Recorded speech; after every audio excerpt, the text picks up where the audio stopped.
there in the fray.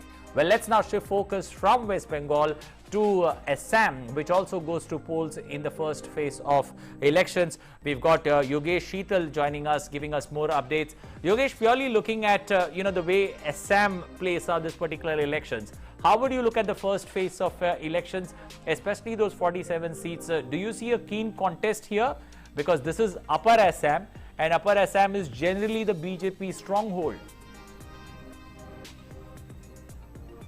That's right. And also in last assembly election, we had seen that how BJP swept most of the seats except a few, and that is the reason why BJP is still very confident, because a lot of things have been done on the ground by the BJP in different fields, including in railways. Also, some connectivity has been upgraded. Also, we had seen that how Majuli Jorghat bridge was constructed under BJP, and also how Narendra Modi inaugurated Bogibri Bridge, one of the largest bridges in India. So a lot of developments have happened on the ground, and that is the reason why BJP is very confident, and why BJP has also said that the target of the party is to achieve 100 plus seats. Okay. So that is also the key reason. Apart from that, also we had seen that this particularly Upper Assam has been epicenter of anti-CA protest. So obviously political battles are very interesting, going to be very interesting in this particular region, because back-to-back rallies were also held by Rahul Gandhi and also by Priyanka Gandhi. Also recently we had seen she addressed a number of rallies in Jorghat also. So this is a very important battle as far as Upper Assam is concerned. As far as important seats are concerned, we know that Majuli is the seat of Saravanan Sonwal, who is the Chief Minister of Assam at this point in time. Apart from that, also there are other seats like also Atul Bora is contesting from a constituency, and also Ripun Bora is also contesting from Golpur. So these are the three candidates which are very important in terms of parties, in terms of their statures in party as far as election is concerned. So definitely this first page is going to be very important, because also the issues, the mainly issues which are just roaming in this election, we had seen that also the grievances of tea workers have been an issue, flood has also been an issue, infiltrations are also issues, CA, NRC, all are issues, and basically these are issues, these all are the issues are basically directly related to Upper Assam area. So definitely the first phase which will be going to be held on 27th are very important here. Okay, now put this into perspective for our audience. When you said Upper Assam, you mentioned a lot of issues, but you also made a mention about how this was the focus area for the anti-CAA protest. So do you somewhere feel this particular phase could turn out into a CAA versus anti-CAA battleground?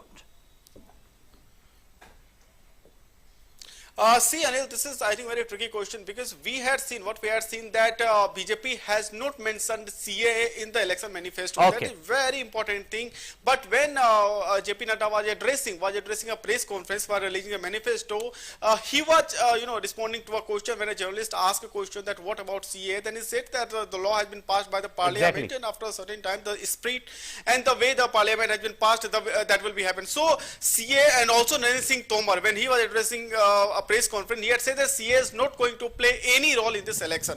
So this is very important points made out from the BJP. On the other hand, talking about Congress, then all the 5 points that Congress have basically coined, and Congress have basically taken to the people of Assam. So they are saying that there are 5 promises, and the first promise is not to allow CA to be implemented in Assam. So Congress is basically trying to make CA an issue, but on the other hand, the people of Assam, and especially these areas where CA was an epicenter, because meanwhile what has happened, ABVP and also other organizations, BJP had done a lot of groundwork to just cast away, to just move out all the rumors that have been spread about CA. We know that CA or a lot of rumors were also, spread, and also even guidelines have not been issued as far as CA is concerned, as far as CA is concerned. So that is also the people of BJP, and also the party workers and also volunteers. They have tried their level best to ensure that people are not, misguided from the propaganda that has been spread by the opposition. So these are the things that I think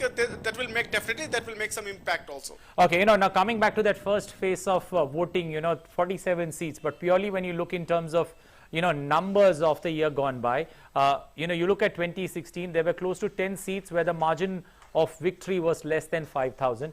You go flashback, you go to 2011, there were 9 seats where the margin was less than 2,000. You go even further back, you had close to 23 seats where the margin was less than 2,000 votes. But having said that, do you feel this time around the battle to be much closer and much tighter, especially in those 47 seats?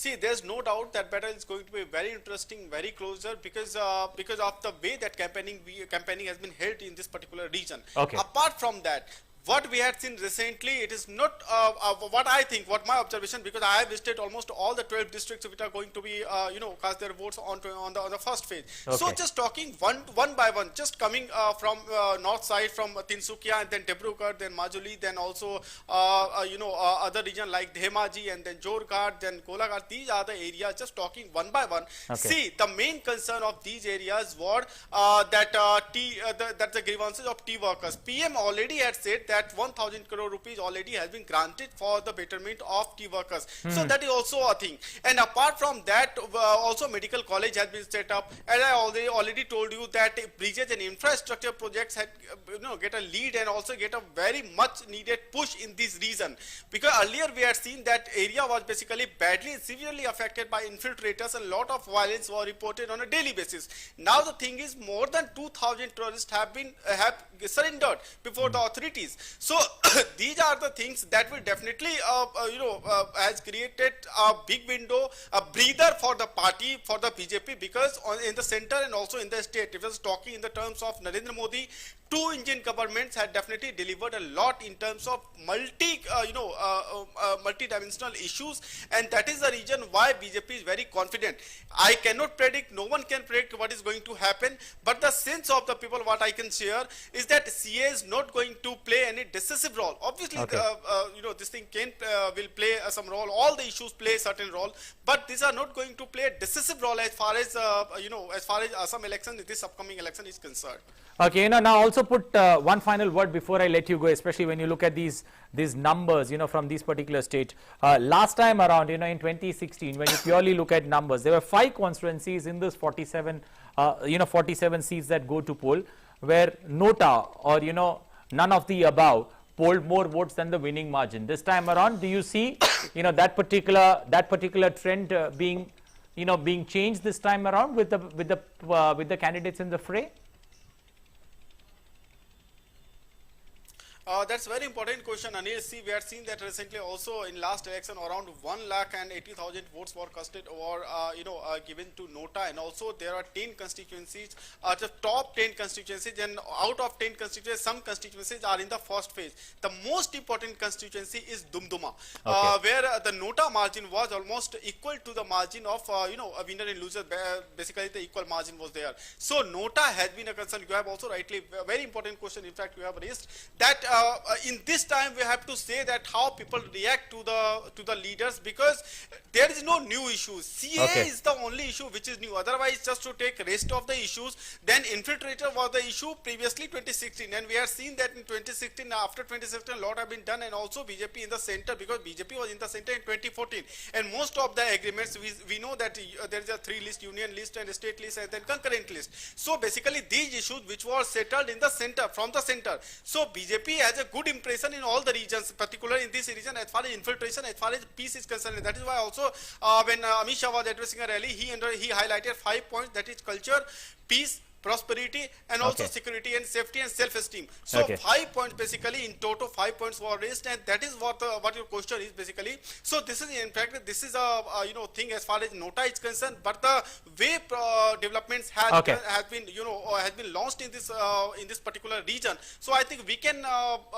expect some better result in this particular election. Okay, better results in this particular elections. But one interesting stat that I would throw at you, and you should take note of it, is that this time around there are more crore-patis there in this particular election fray. The first phase of elections, 47 seats there. Last time around there were 83. This time around there are 101 crore-patis in this particular elections. Well, thank you and appreciate you joining us, Yogesh Sheetal, with those updates there from phase 1 of voting in Assam. Assam goes to polls in 3 phases: 27th, April 1st, April 6th, counting of votes on the 2nd of May for all the 4 states and the Union Territory that goes to polls on various dates.